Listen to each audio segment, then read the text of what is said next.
allow, you can have more than one woman. So, if it doesn't work the first time, you can try again, and you can try again, and you can try again. But with us Christians, we only have one chance. So we must really get it right from the first time. Huh? It sounds a little logical.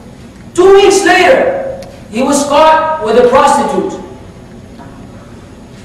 And they had pictures of it. So obviously, if what he was saying is correct, then why would you be in need of being with a prostitute? If getting it right from the first time is what you're all about. An indication that talk is cheap. And only on the real ground, when you look into the real lifestyles of people in societies, only then you will understand that this is mercy from Allah to His creation. Because by default, there's a surplus of women, numbers of women versus men, all over the world.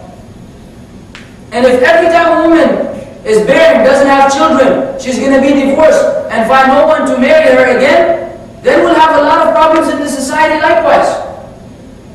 And if each man was to marry one woman, what do we do with the millions of sisters left upon earth? Sisters in humanity, that is, who will have no one to marry.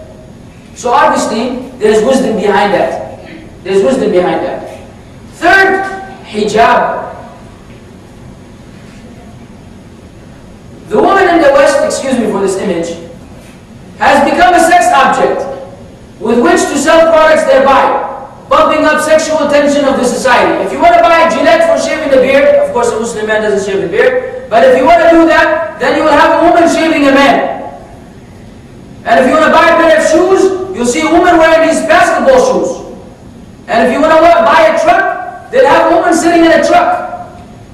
If you want to buy anything in the world, there must be some attractive woman associated with this product. Otherwise, it's not going to sell. Even candy.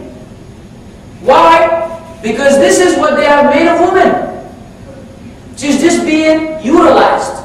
She's being misused, actually, for the benefit of economy and the people making money on the expense of her honor and her dignity. Something which Islam values a lot. The honor and the dignity of a woman is very much valued in Islam, where there is no other religion on earth which gives her the same equal values. And this was 1400 years ago, before there were women's rights and all these things that you hear about today, trying to give women rights. Women were given rights way before. During Jahiliyyah, she had no inheritance. With Islam, she could inherit. During Jahiliyyah, they would be disgraced if a woman is born. They would kill her alive. Even today in India and in China, they continue to kill girls, baby girls, infants, because they need someone. In China, you're only allowed to have one son or one child. So obviously they prefer a man who's going to help them in the future. So if the woman comes, they pay some money, get rid of her. Similar things are being done in India. So obviously, a woman was not really given much rights. At some era in Christianity, they used to actually have meetings to discuss whether a woman had a soul or not. Does a woman have a soul? Because they accuse her of being the devil who caused Adam to sin, thus get kicked out from paradise. Thus all of the troubles of the world are because of women. And Islam came and destroyed all of these ignorant understandings of things and gave women rights which she did not have before. If divorce was as easy as saying you're divorced, then women would be in trouble. But Islam gave her rights. It is not as easy as making a statement. There are conditions and guidelines which need to be met. So all these are among the things that Allah subhanahu wa ta'ala has given the Muslim woman. So the Muslim woman should observe these things, be honored by them, and the non-Muslim sisters of humanity upon earth should recognize that Islam is the only place where they will get the full protection that they are seeking. And you will see later on in the presentation some statistics about the dangers of not following the rulings and regulations of Islam. Molestation of women on a national scale is very common in the West. Check this out. Look at this graph. Per year, the cases of molestation in the United States were 95,000. That's a lot. Look at the bottom at Saudi Arabia. 59. per year. 59. I'm sorry, this is 95 million and 136,000, right? Yeah. And in Saudi Arabia, 59. Why? It has something. Look at the countries, by the way. We mentioned the Muslim countries at the bottom. That's why you see 1, 2, 3, then at 10 it goes to 26. Because Indonesia, Malaysia, Sri Lanka, Yemen, and Saudi Arabia are pretty much predominantly Muslim countries. And look at the cases versus the Western countries. Why? Because of the hijab. Because when a man who's sick in his heart sees a woman walking down the street fully covered, he's going to think she's boring. And that's victory right there.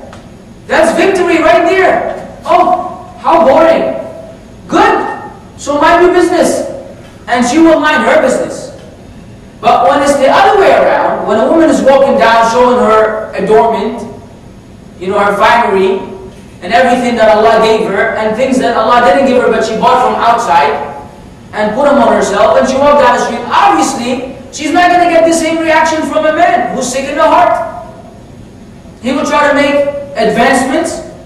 If she agrees, then we are corrupting the society through fornication. If she disagrees, he is stronger than her, he may overpower her, and then she'll be a victim of rape. Now this is not just words I'm speaking, these are facts that the human beings are living today. These are facts. In the United States, every 90 seconds, a woman is raped, every minute and a half. If you go to the universities, every 10 feet, there's a telephone booth for emergency police, just in case the guy came between these two booths. She will be able to run to the phone booth and call the police. Help! Just look at the news. Every day, this is happening.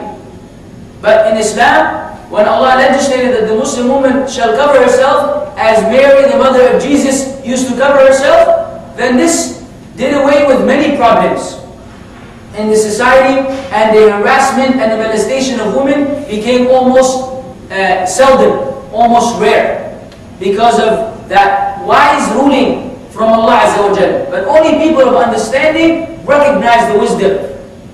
People who lack understanding, they say, this is oppression, man. You're oppressing the woman. Let her go. Why? So you can enjoy looking at her? Why? This is liberation. Oppression is when every time she walks down the street, she has to deal with men staring at her from the moment she walks in front of them until she leaves. Someone whistling at her. Someone screaming at her. Someone kidnapping her. That's oppression.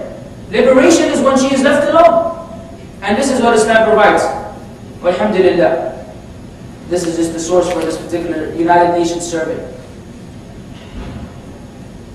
The hijab is to make the Muslim woman known in this society as a virtuous and honorable woman.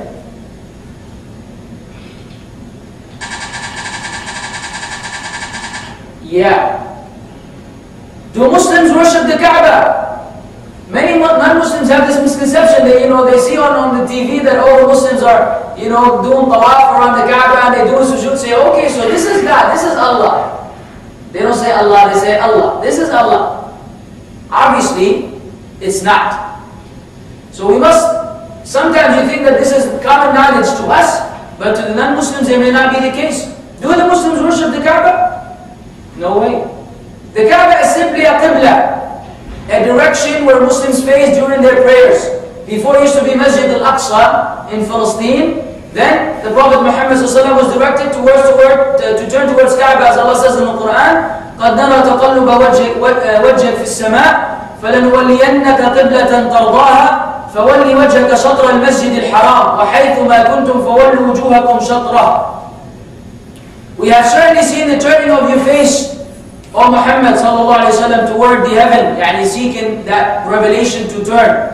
And we will surely turn you to a qibla with which you will be pleased. So turn your face toward Al-Masjid Al-Haram, which is the Kaaba, and wherever you believers are, turn your faces towards it in prayer.